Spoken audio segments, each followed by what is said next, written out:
The city was alive that night, glowing with golden lights and filled with the sound of laughter spilling out of restaurants and bars. People hurried along the sidewalks, some dressed in fine coats, others in casual jackets. The air was crisp and cool, a reminder that autumn was slowly giving way to winter. In the middle of all this movement, an elderly man stood alone near the entrance of a busy restaurant. He looked out of place not because of his age, but because of the sadness that seemed to rest on his shoulders like a heavy coat. His clothes were old and worn, a faded brown jacket that had seen better days. His shoes were scuffed, and the laces barely held them together. He carried no bag, no belongings, only an old leather hat that he clutched tightly in his hands. His face was lined with years of struggle, and his eyes, though tired, held a quiet dignity. People passed him by without a second glance, assuming he was just another lonely soul drifting through the night. Inside the restaurant, the sound of clinking glasses, cheerful conversations, and soft background music filled the air. It was a place where wealthy people often gathered, enjoying rich meals and warm company. At one of the tables near the window sat a man in his 50s. Dressed in a tailored suit, he had just finished an expensive dinner, surrounded by friends who admired his success and laughed at his jokes. He was a millionaire, a man who had built his fortune through sharp deals and hard work. To him, life was a game he had already won. When the man rose from his seat and walked toward the exit, his companions followed him with admiration. He adjusted his coat, preparing to leave, but as he stepped outside, his path crossed with the old man's. The grandfather, as many would have called him by his age, looked up with a hesitant smile. His lips trembled as he spoke. His voice soft but clear. "Sir, may I trouble you for a moment?" the old man asked. His hands trembled slightly as he held his hat. "I am hungry. I wonder if you would allow me to play the piano inside. Just for a meal." The request sounded so unusual that the millionaire stopped in his tracks. He looked the old man up and down, taking in his shabby clothes, the lines on his face, and the nervous way he stood. Then he let out a short laugh, not out of cruelty but out of surprise. It was the kind of laugh a person gives when they hear something they don't expect. "Play the piano?" he repeated as if to make sure he had heard correctly. His friends, who had just stepped outside, overheard and chuckled as well. The idea of this fragile old man sitting at the grand piano inside the restaurant seemed almost ridiculous. The grandfather lowered his eyes for a moment, his dignity making it hard to beg. Yet there was a quiet strength in his words. "I do not ask for money, sir, only a meal, if I may play. And if my music pleases you, that is all I wish for tonight." There was something in the old man's voice that made the millionaire pause. It was not desperation alone, but something else. A tone that hinted at confidence hidden beneath years of hardship. The laughter around him continued, but the millionaire felt an odd curiosity rising inside him. He wondered what would happen if he allowed this man to sit at the piano. Perhaps it would be amusing, perhaps even embarrassing, but for some reason, he did not dismiss the old man right away. People passing by slowed down to glance at the unusual scene unfolding outside the restaurant. Some whispered, some smiled with pity, and others simply hurried on. The old man stood quietly, waiting for an answer. His posture was humble but not broken. It was as if he was used to rejection, yet still believed in the possibility of kindness. The millionaire tapped his polished shoe on the ground and tilted his head. He was a man of pride, but he also enjoyed being entertained. His life was full of luxuries, but rarely full of surprises. This encounter, strange as it was, promised something different. Something that might even make for an amusing story to tell his friends later. After a moment of silence, the millionaire gave a small smile. His eyes glinted with a mix of amusement and challenge. "Very well, old man," he said. "Come inside and show us what you can do. If you play and if it is worth hearing, you shall have your meal." The old man's eyes brightened slightly, though he did not show much emotion beyond a faint nod. "Thank you, sir," he said quietly. His hands clutched his hat tighter, and he followed the wealthy man toward the warm glow of the restaurant. As they stepped inside, the crowd of diners turned their heads. Curious about the unusual pair, some laughed softly, assuming it was a joke. Others frowned, disapproving of the sight of a poor old man in such a fine place. The waiters exchanged puzzled looks, unsure if they should allow it. But the millionaire's word carried weight, and they dared not object. The grand piano sat in the corner, polished and shining under the soft lights. It was usually played by a young professional hired to create background music for the guests. Tonight, however, it waited for someone else. Someone no one expected. The old man looked at the instrument as if seeing a long-lost friend. His eyes softened, and for the first time that night, his hands grew steady. He moved slowly toward the piano, each step echoing a story that no one yet knew. The restaurant grew quieter, the laughter fading as curiosity replaced mockery. All eyes were on him, but he seemed not to notice, for in that moment, it was just him and the piano waiting to meet again. The millionaire leaned back against the polished wall of the restaurant. Still amused by the strange request, his friends gathered around, smirking, whispering things like, "This will be good," and "What a strange old fellow." The waiters stood uncertain, glancing between their boss and the shabby man who dared to ask for a chance. The old man, with his hat pressed against his chest, did not seem to notice the whispers. His mind was focused on one thing alone, food, but earned through his music, not through begging. He had not eaten a proper meal in 2 days. His stomach twisted with hunger, but his pride was stronger than his weakness. He was not the kind of man who stretched out his hand for coins. He was a man who had lived for something higher once, and though life had broken much of him, it had not broken the memory of who he used to be.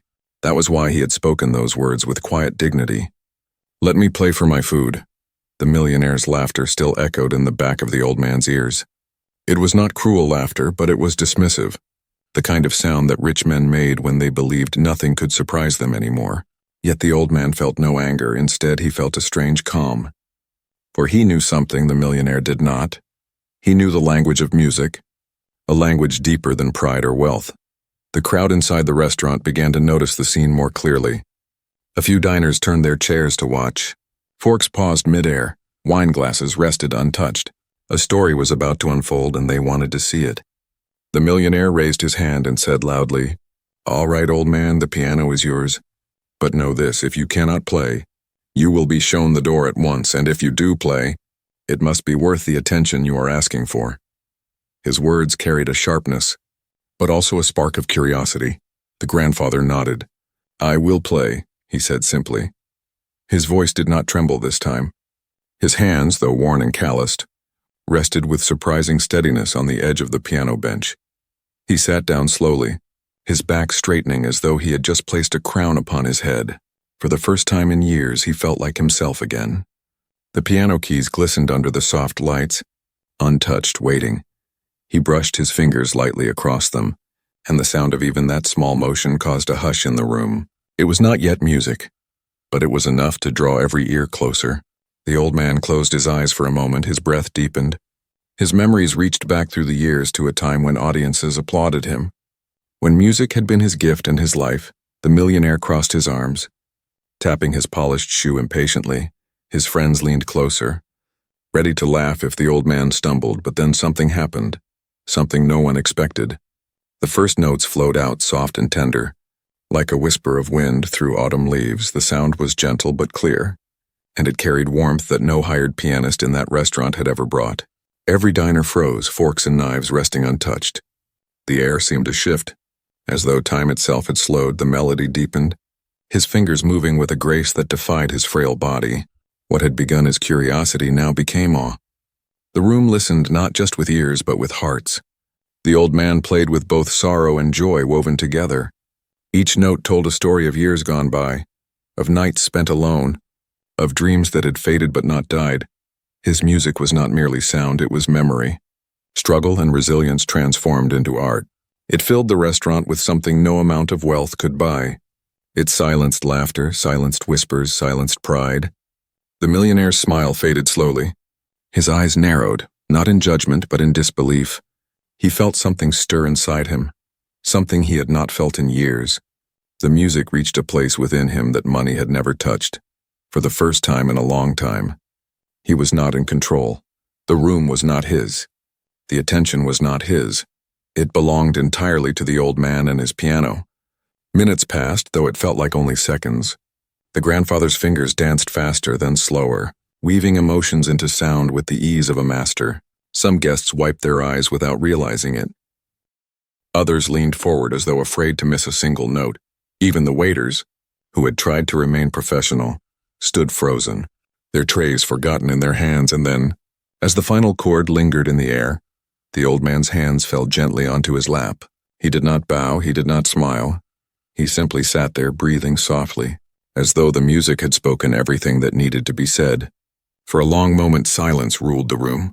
Then it broke, not with laughter, not with chatter, but with thunderous applause. People clapped with a force that shook the tables.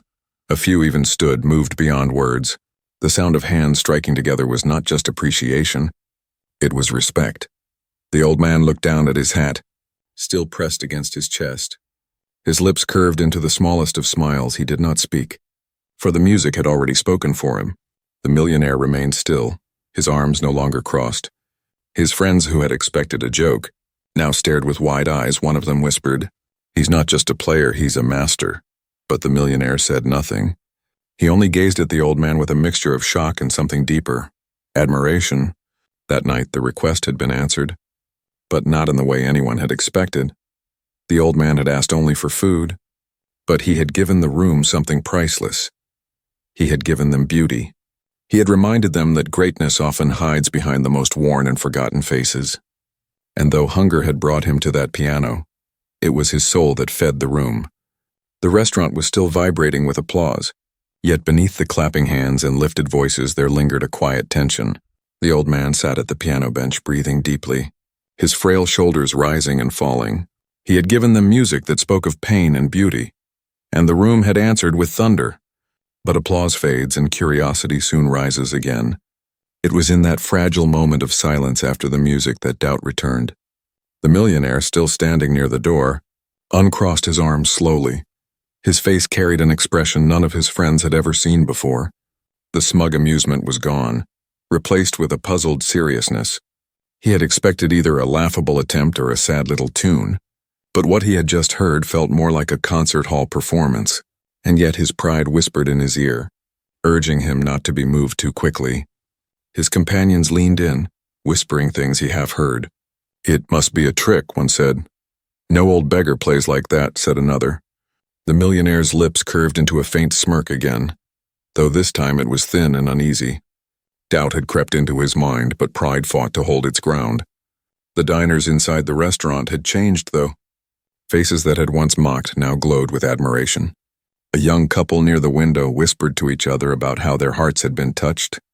An elderly woman dabbed her eyes with a napkin, remembering her own husband who had once loved the piano. Even the waiters who had stood stiffly by now looked upon the old man with respect. And yet, among the admiration, murmurs of disbelief stirred like shadows. Could this poor man, this shabby figure from the street, truly be what he seemed, a master hidden in plain sight? The grandfather did not rise from the bench immediately. He sat quietly, as though waiting for the doubt to pass through the air like smoke. He had seen this before long ago when people first realized who he was. People always needed time to reconcile what their eyes told them with what their ears had heard. The millionaire finally stepped closer, his polished shoes clicking against the floor. The crowd shifted as he approached, curious to see what he would say. He stopped just beside the piano and spoke loudly enough for everyone to hear. "Impressive, old man," he said, his voice measured. "But one piece does not make a master. Anyone can stumble into one good performance. Can you do it again?" The words carried a weight heavier than the applause. The crowd fell silent once more, looking from the rich man to the poor one. It was a challenge, but also a test. The doubt that had begun as whispers now had a voice. A powerful one. The grandfather looked up slowly, his eyes meeting the millionaire's. There was no anger in them, only calm resolve. "I can play again," he said softly. "I can play as long as the piano will allow me. Music is not luck, sir. It is my life." The millionaire arched a brow, studying the man's face. He wanted to believe, but his pride resisted. If this old man was truly who he seemed, then everything, the laughter, the dismissal, even his own arrogance would look small, and men of power do not like to look small. So he pressed further. "Then play something more difficult, something none of these people expect. Play not for them, but for me. Show me you are not just a shadow of a once gifted youth clinging to memories." His words were sharp, but beneath them was curiosity burning brighter than ever. The old man nodded once, placing his fingers gently upon the keys again. He did not argue, he did not defend himself with words. He let the piano speak, and when it spoke, doubt began to crumble. The new melody was nothing like the first. It was fierce, bold, filled with storms and thunder. The notes leapt like fire, crashed like waves. His frail body seemed too fragile to produce such power, but his fingers moved with lightning speed. Every strike of the keys carried both precision and passion. He was no longer the hungry old man from the street. He was a conqueror reclaiming his throne.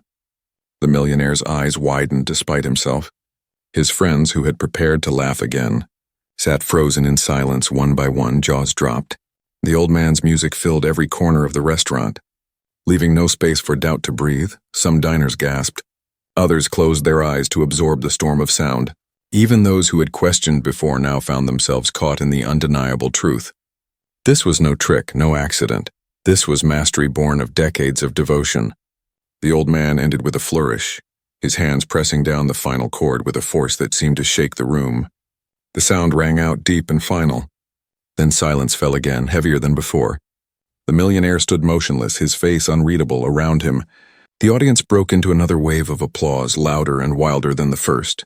Chairs scraped the floor as people rose to their feet. A standing ovation now filled the space where doubt had once lived. And yet the millionaire remained quiet.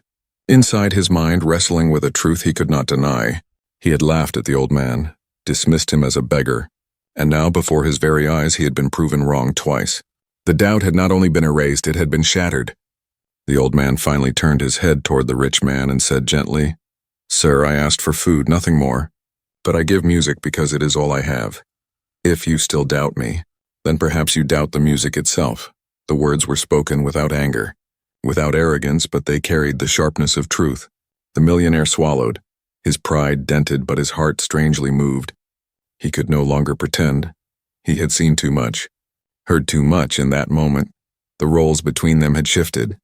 The poor man no longer begged, and the rich man no longer judged. The millionaire was the one who had been tested, and the old man was the one who had revealed the lesson. The night stretched on, but the memory of that performance would not fade. Doubt had been silenced, not by argument but by undeniable truth. And though pride still lingered in the millionaire's chest, something else had taken root, a reluctant respect, a curiosity that would only grow stronger. The restaurant air was thick with silence once again, not the silence of boredom or impatience, but the silence of hearts that had been taken somewhere far away and then left suspended in awe. The old man, seated at the piano, lowered his trembling hands onto his lap. His eyes closed for a moment, and he looked almost as though he had fallen into prayer. His chest rose and fell slowly, while the soft glow of the chandelier above gave him the appearance of a figure painted into the scene, fragile yet eternal. The millionaire stood rooted, his expression carefully hidden, yet inside he was a storm. The first performance had unsettled him, but the second had left no room for excuses. The old man's skill was real, undeniable. His friends who had smirked and waited for failure now sat in stunned silence. Unsure of what words to find, their wine glasses stood untouched, their appetites forgotten. All their prideful talk had been swallowed up by music that none of them had expected. The diners, scattered around the tables, still buzzed with whispered words. Some spoke of the melody that had reminded them of their own long-lost dreams. Others quietly confessed to being moved to tears. Waiters who had once doubted now stood straighter, as though they had witnessed something sacred. The entire room had shifted from doubt to reverence, and yet, in the middle of it all, the old man did not look proud or demanding. He looked tired and yet deeply peaceful. But then came the moment that would etch itself forever into the memory of everyone there. The old man straightened once more, as though something inside him refused to rest. He placed his frail hands back on the keys, not because he had been asked to, but because he had more to say. His eyes opened, and though they were clouded with age, they gleamed with a strange light. The first notes that spilled from the piano this time were softer, gentler. They did not burst like fire or thunder. Instead, they drifted like candlelight in a quiet room.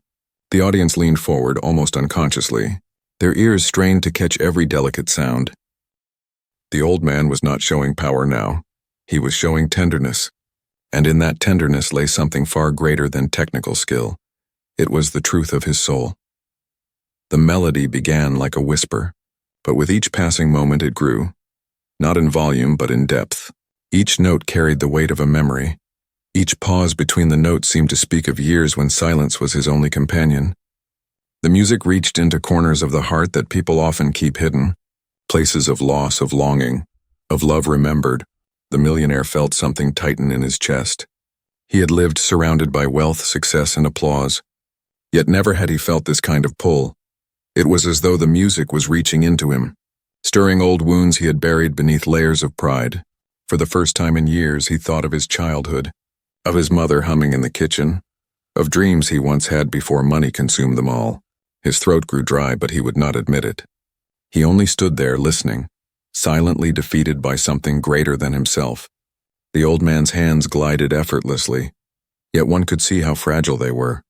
The veins stood out, the skin thin and wrinkled, yet from those weary fingers came a melody so alive it felt like spring breaking through winter. The audience was no longer a crowd of strangers. They were one, breathing together, listening together. Hearts synchronized to the rise and fall of the notes. A little boy at one of the tables tugged at his father's sleeve and whispered, "Is he famous?" The father could not answer. His eyes were fixed on the pianist, his heart aching with both joy and sorrow. A young woman at another table clasped her hands tightly. Afraid the music would end, a waiter leaned against the wall, forgetting his duties entirely, and still the music went on, weaving stories without words. Stories of youth, of triumph, of love gained and love lost. There was laughter in the bright trills. There was heartbreak in the low chords. The old man did not play for money, nor for approval. He played because it was the only language he had left, and in that language he poured out everything he was. Then came the moment, a crescendo so sudden and so beautiful that it made people gasp aloud. His fingers moved faster, but not with showmanship, with desperation, as though he was telling the world all the secrets he had kept hidden for decades. It was as though he knew this might be his last great performance, and he wanted it to be his most honest. When the music finally softened, fading into a gentle close, it felt like the end of a story that no one wanted to leave. The final note lingered in the air, hanging like a star in the night sky before it disappeared into silence. The old man's hands rested on the keys a moment longer, then slowly dropped into his lap. His head bowed slightly, not in exhaustion, but in quiet surrender. The room did not erupt at once. For several long seconds, no one moved. The silence was thick, filled with something beyond words. It was not simply admiration, it was reverence. Then slowly the clapping began, soft at first, then louder, swelling until it became a storm of hands. Chairs scraped back as more people stood, and soon the entire restaurant was on its feet, applauding, cheering, some even whistling. But in the middle of the storm, the old man simply sat still. His lips curved into the faintest of smiles. He did not bow, he did not speak. For him, the music had already said everything. The millionaire finally lowered himself into a chair, his body heavy with emotions he could not name. He was not a man who cried, not a man who admitted weakness. Yet his eyes burned as though they might betray him. He lifted a glass of wine with a shaking hand, but could not drink. The truth was clear. He had come expecting amusement, but he had found something that humbled him to his very core. That night, the first notes of the old man's third song had done what money could not. They had broken down walls. They had reminded every soul in the room that beauty can rise even from brokenness, and that true greatness is never lost, only hidden, waiting for the right moment to be heard again. The applause was still echoing when the old man lifted his hands from the keys. His head remained bowed for a moment, not out of weakness but out of reverence, as if he were listening to the last vibrations of the music inside himself. Around him the restaurant was alive with voices, hands clapping, and even a few tears being wiped away discreetly. But the old man did not soak in the praise. He sat still, almost apart from the noise, as though he knew something the others did not. The millionaire leaned forward, his elbows resting on the edge of a table he had claimed as his own.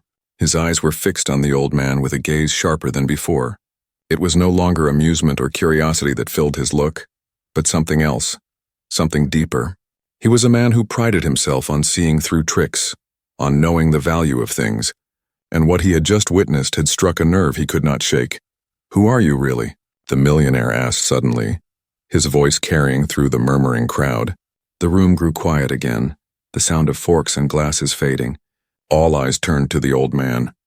The question hung in the air like smoke. Everyone had been wondering the same thing but had not dared to speak.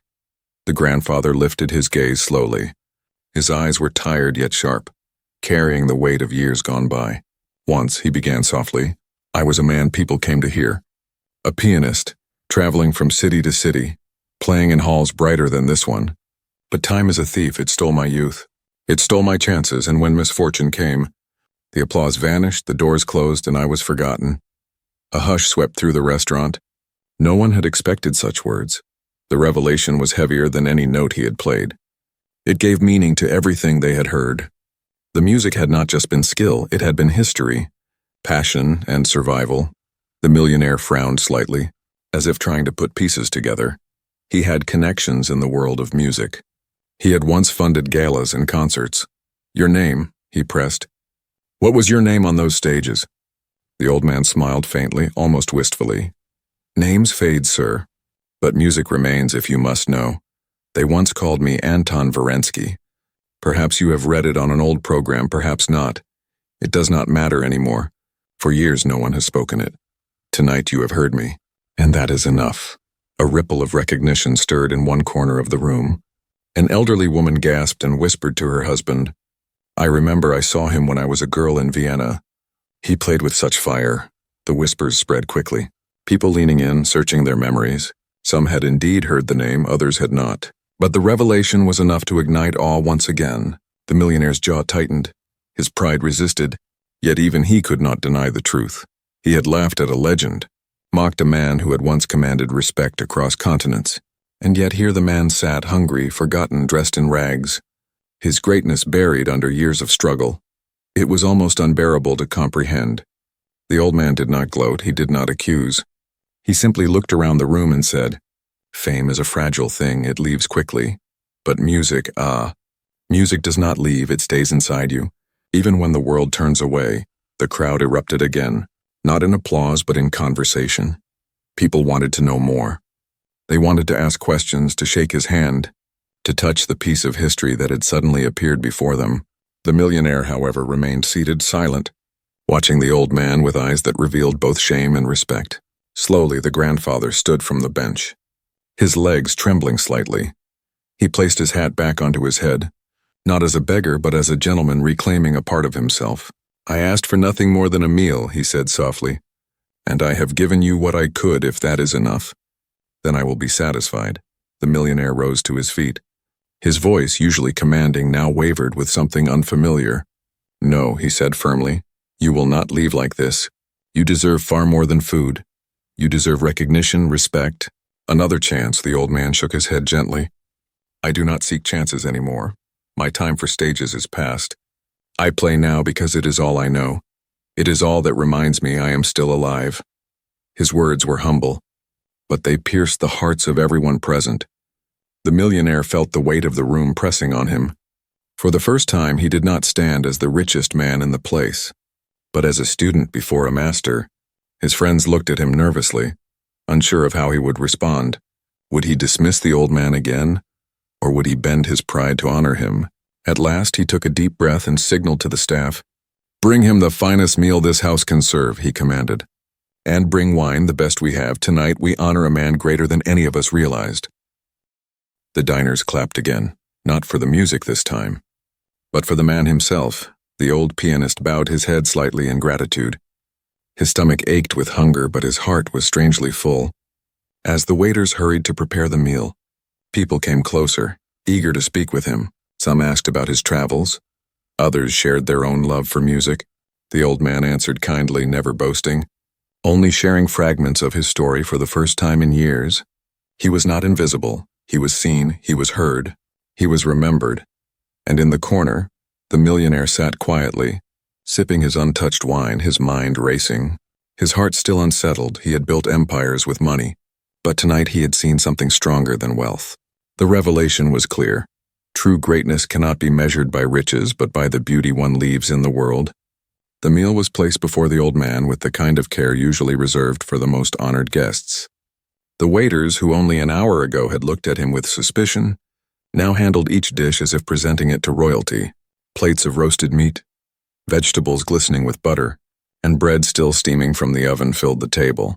A glass of deep red wine sparkled under the lights.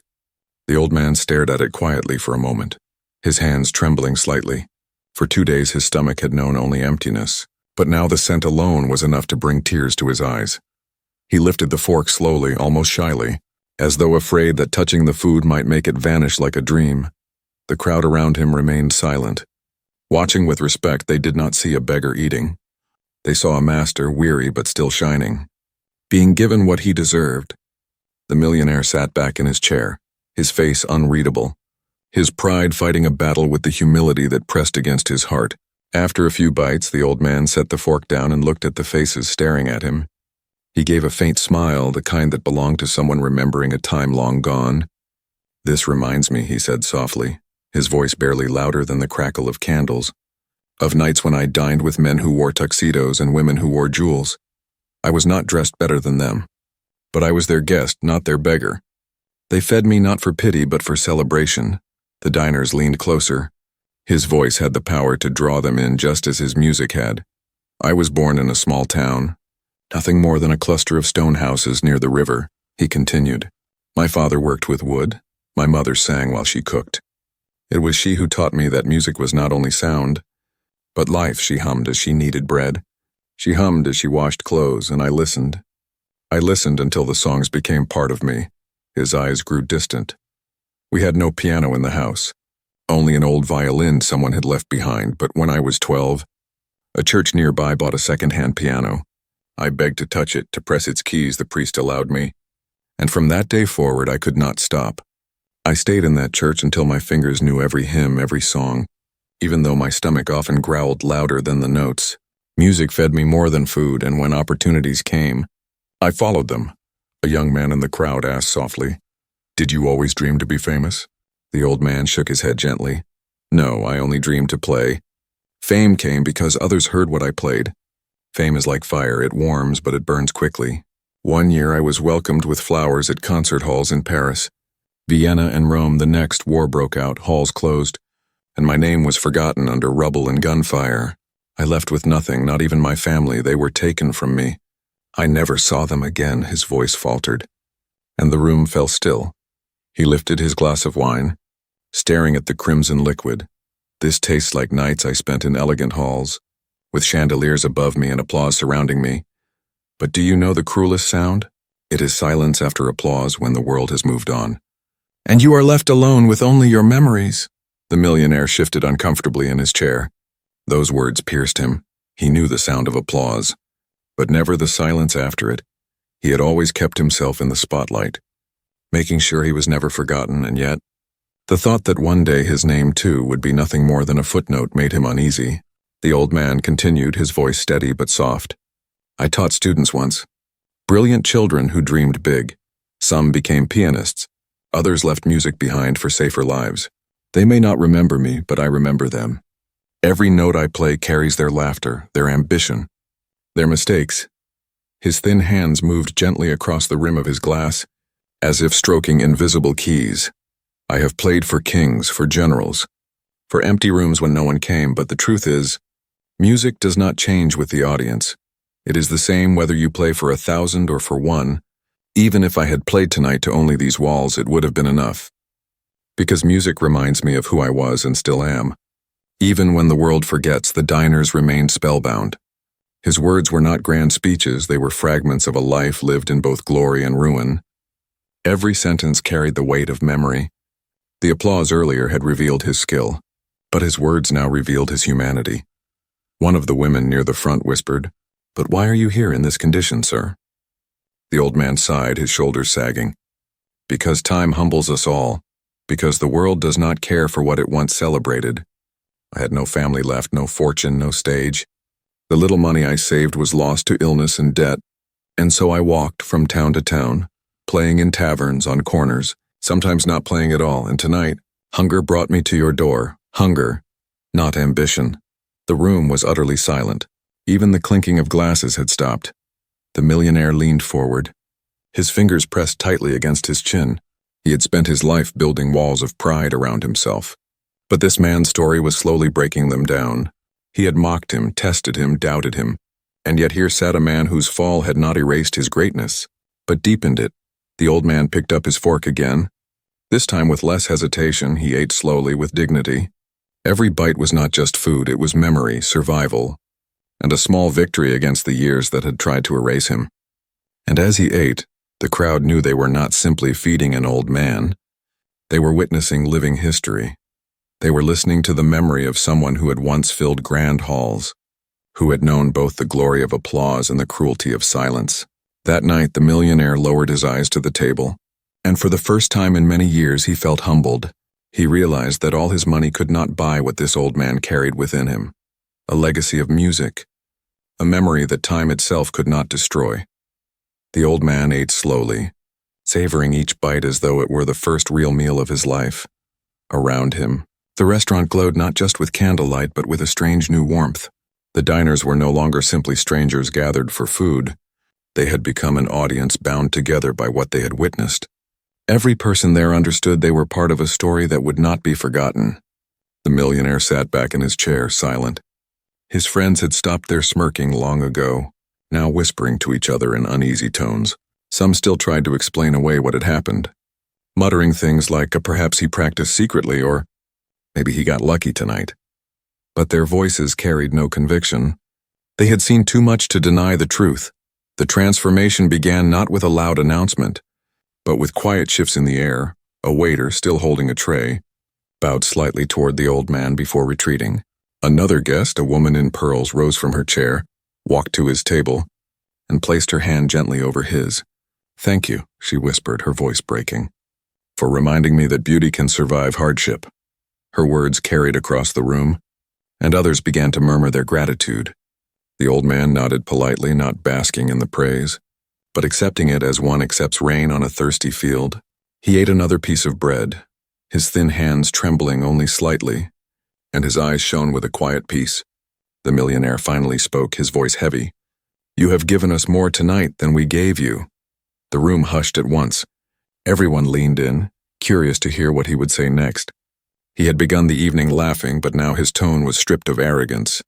"I thought I was giving you a chance," he admitted. "But it seems it was you who gave me one. You've reminded me that wealth can build walls, but it cannot build meaning." Gasps and murmurs filled the room. For a man known for his pride, these words were astonishing. His friends shifted uncomfortably, unused to seeing him humbled, yet the millionaire pressed on. "You asked for food and you have it, but I believe what you deserve is far more. Your music should not be hidden in corners and taverns. It should be heard again, not because of pity, but because of the greatness it carries." The old man smiled faintly, shaking his head. "Greatness belongs to the past. Sir, I am but a shadow now. The music is still within me, yes, but the world has moved on. They want new names, new faces. I have had my time." But the diners did not agree. A man at the back stood and called out, "No, maestro, you still have time. You have just proved it. We would come to hear you again." His words sparked applause, not as wild as before, but steady like a vow. People nodded, others clapped softly, and the old man's eyes glistened, though he tried to hide it. The millionaire's heart stirred. He had thought himself untouchable, yet tonight, The frail figure at the piano had reshaped him. He thought of the countless deals he had made, the fortunes he had secured, and realized none of them would be remembered the way this one night would. He stood suddenly and raised his glass. "Tonight we honor not a beggar, but a master," he declared. His voice was steady, and though some of his friends shifted uncomfortably, the rest of the room erupted in cheers. Glasses lifted high, and for the first time in years, the old man heard a sound that resembled applause from a concert hall. The transformation deepened as guests began to approach one by one. Some left coins on his table, not as charity but as gifts of gratitude. Others offered invitations. "Play at our home," one said. "Come to our gathering," said another. The old man protested, shaking his head gently. But inside he felt a warmth that filled the hollow spaces left by years of loneliness. Even the staff, who at first had wished he would leave, now treated him with reverence. One of the waiters whispered, "You reminded me of my grandfather. He too played music. But he died before I could hear him play like you." "Thank you." The old man smiled and touched the waiter's shoulder. "Then tonight, perhaps you heard him through me?" Meanwhile, the millionaire sat down again, quieter now. His pride was cracked wide open. He thought of his own life, the long dinners, the laughter that often felt shallow, and he realized how rare it was to witness something real. He wondered how many people he had passed by, dismissing them because they looked unimportant. Tonight he had almost done the same, and he felt ashamed.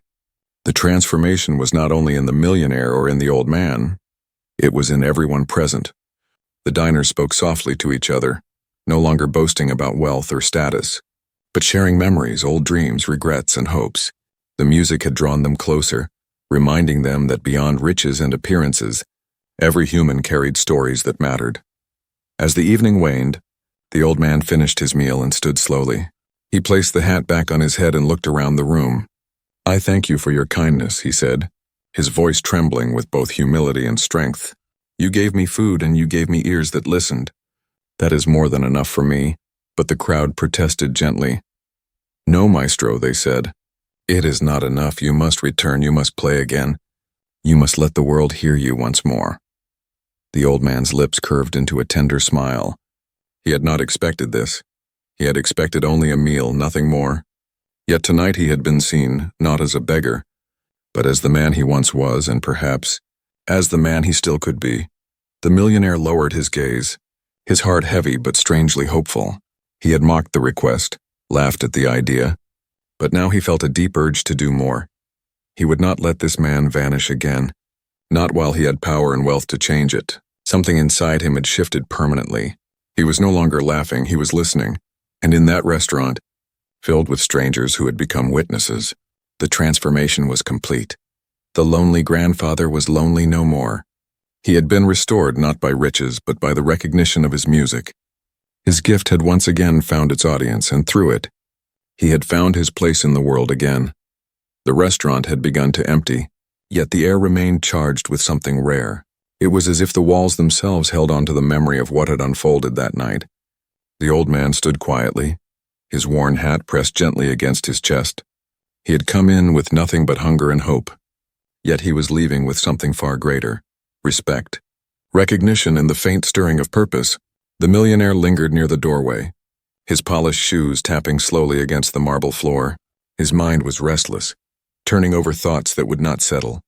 He had arrived as the richest man in the room, but he would leave feeling poorer than the old man in one sense, for wealth could buy gold and glass towers, but it could not buy the legacy of music carved into people's hearts. "Maestro," one of the diners said, rising to approach the old man, "you must not disappear again.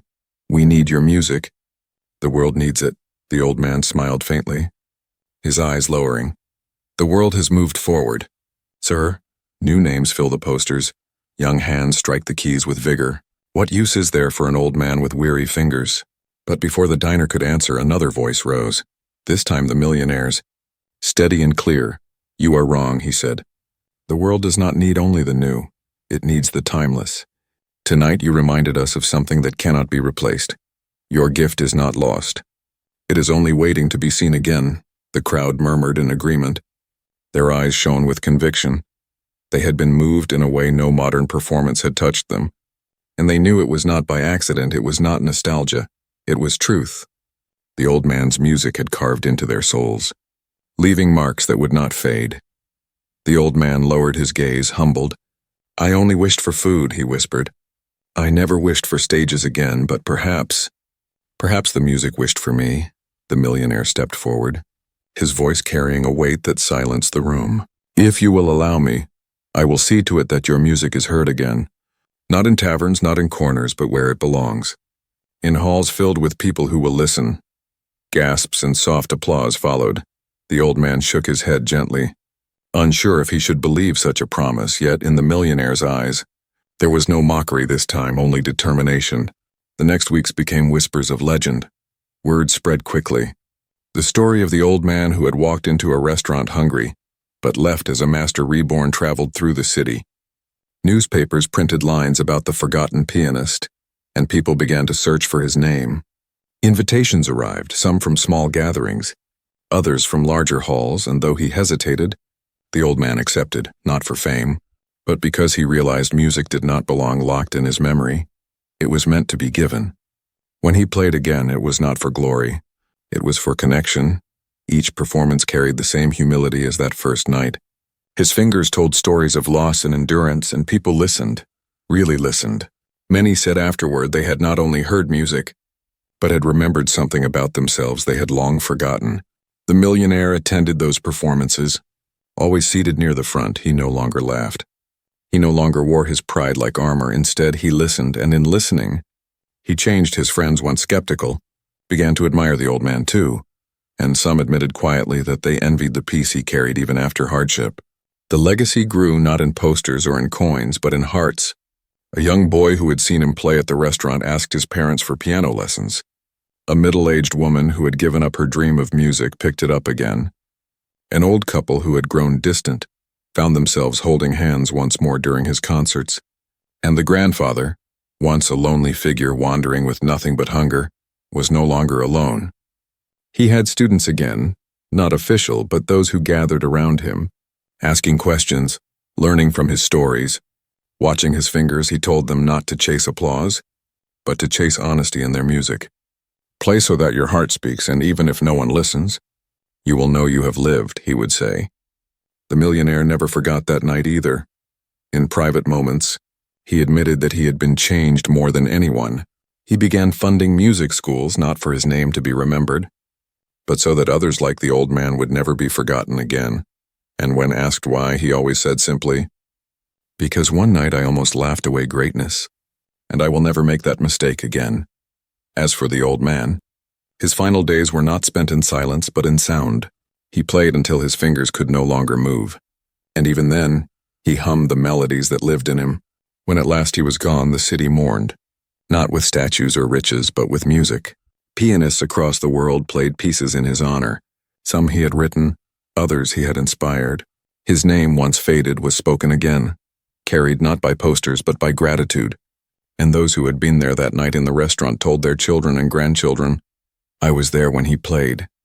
When a hungry old man sat at a piano and reminded us all what greatness truly means, his legacy was not fame, nor fortune, but something far greater. He had awakened hearts, restored hope, and proved that beauty does not die with time. It only waits for someone brave enough to listen.